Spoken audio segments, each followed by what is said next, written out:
3000 से भी ज्यादा यज्ञ संपन्न करवाएंगे और साधना शिविर संपन्न करवाएंगे। साधना शिविर का तात्पर्य है कि अलग अलग शिविरों में अलग अलग देवताओं की साधनाएं संपन्न हुई, किस प्रकार से साधना होनी चाहिए, मंत्र जब कैसे होना चाहिए, कार्य विधि क्या है, तरीका क्या है, उस प्रकार ये मूल उद्देश्य। और भारतवर्ष के अलावा विदेशों में भी इस प्रकार के साधना शिविर और यज्ञ संपन्न हुए हैं। अमेरिका में भी अभी महीने भर पहले मॉरिशस में भी यज्ञ संपन्न हुआ है, यहाँ से 20 परिवार के लोग गए थे और लगभग 8-10 ज्यादा देशों में इस प्रकार के यज्ञ कार्य संपन्न हुए।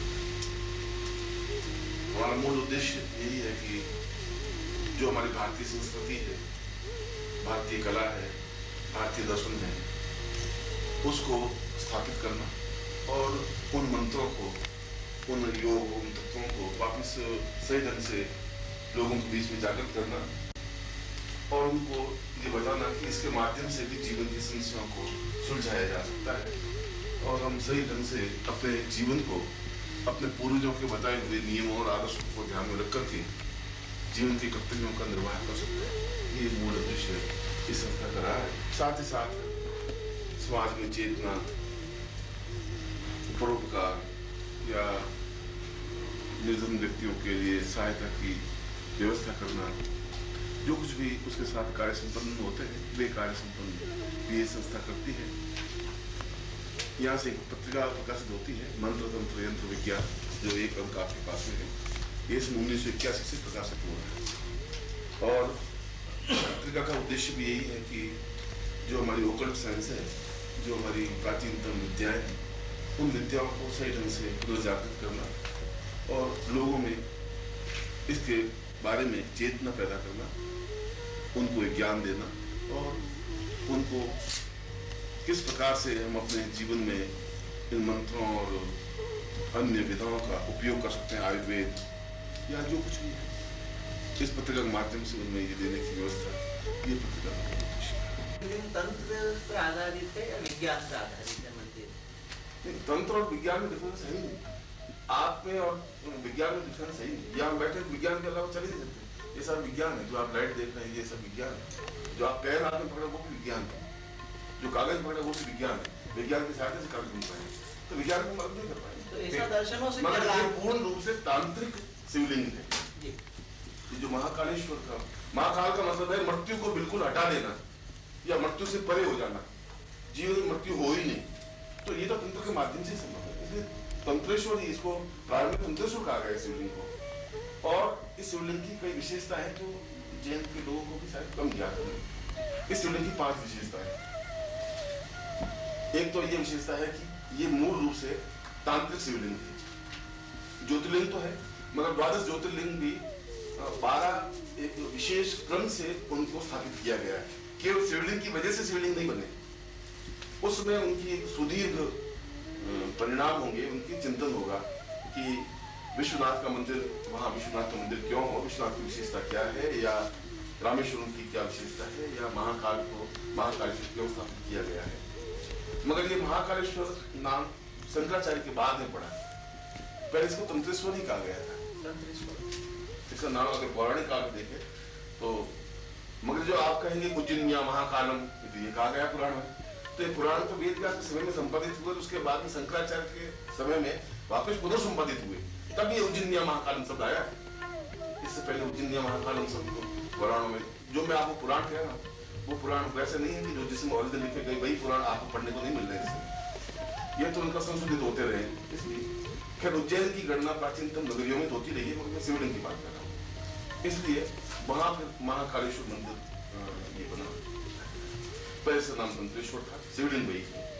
और इस शिवलिंग की विशेषता यह है कि ये पाताल से निर्मित शिवलिंग है, यानी पाताल से उद्भव हुआ शिवलिंग है और जिसका सिर ऊपर तक ब्रह्मांड तक पहुंचा हुआ है। ऐसे शिवलिंग के बारे में गणना है, इसलिए कई बार इस शिवलिंग की पूजन बिल्कुल पुरुषोचित आकृति करके किया जाता है। जैसे इसके ऊपर मुकुटा लगा दिया जाता है, या लगाते होंगे, जो मूंछें लगी हुई शिव हो, ऐसा बना करके फिर पूजन होता है।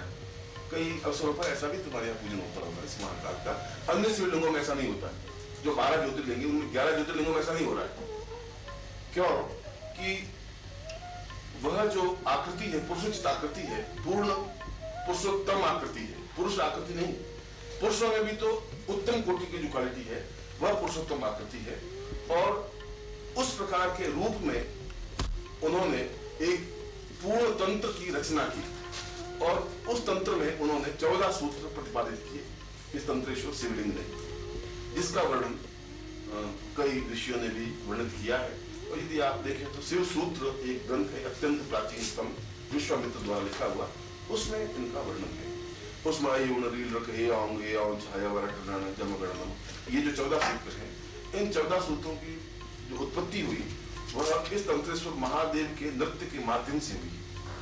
जब ये अपने आप में पूर्ण लास्य में आए, लास्य मीन्स नृत्य में उन्मन अवस्था में आए, तब उन्होंने उस नृत्य के माध्यम से जो झंकार उत्पन्न हुई उसमें वो 14 सूत्र प्रतिपादित हुए, इसलिए इनको तंत्रेश्वर कहा गया।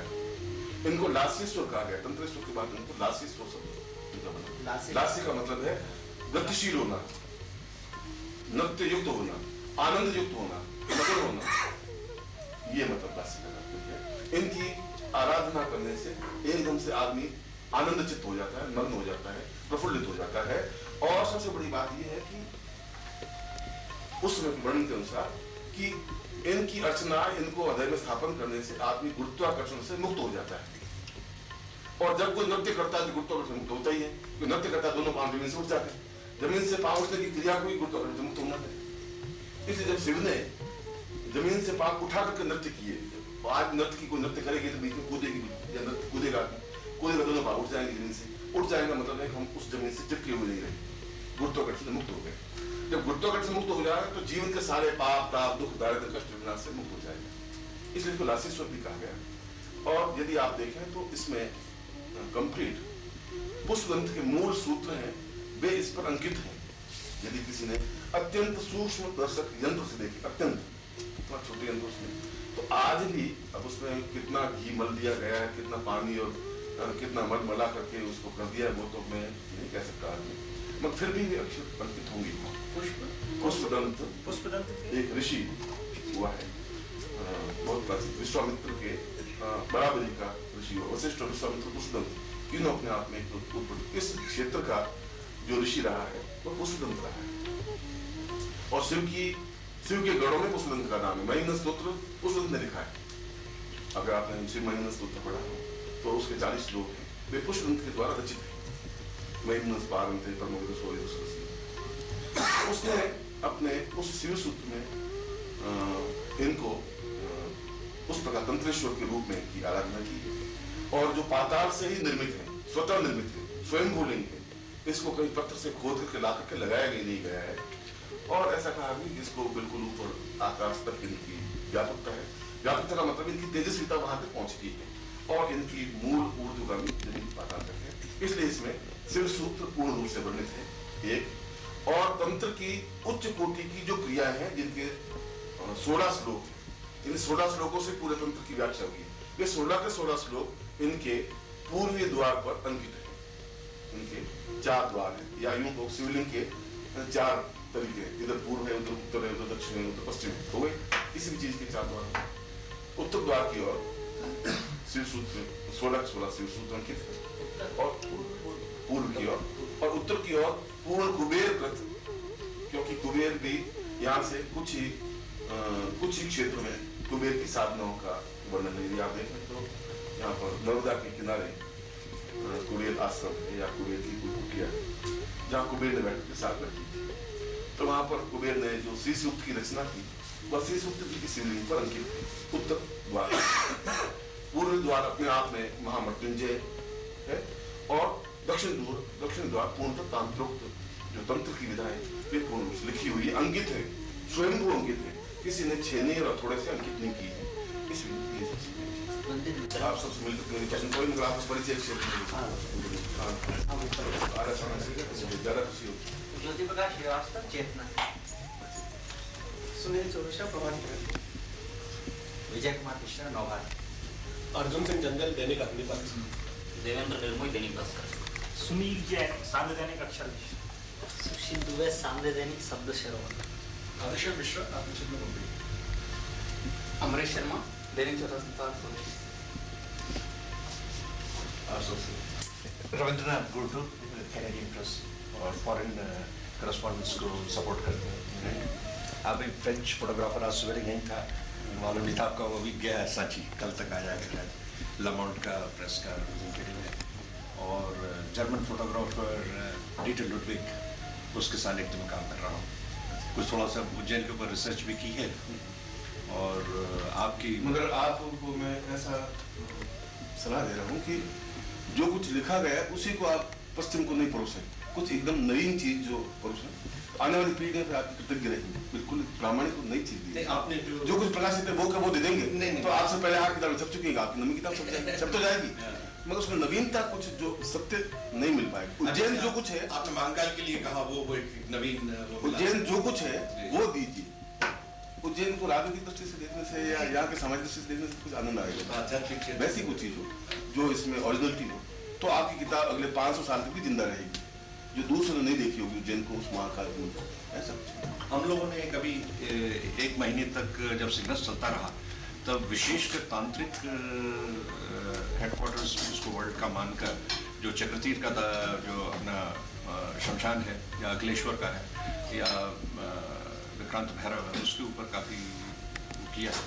तो उसमें ही हम चाहते थे कि आपकी विशेषता में से, अब जैसे शिवलिंग है, ये अपना महाकाल है, आप इस अनेक में 3-4 दिन रहेंगे और उसमें जितना भी आप कुछ बता सकते, वो जो चीज होगी वो उज्जैन के वालों के लिए नहीं होगी जी, हिंदुस्तान वालों के लिए नहीं होगी, अधिकतर लोगों क्या विश्व के लिए तो बिल्कुल एक नई चीज होगी। तो फिर कई लोग आएंगे, उसका अध्ययन करेंगे, समझेंगे, तो एक नवीन चीज होगी आपकी, एक ग्रंथ।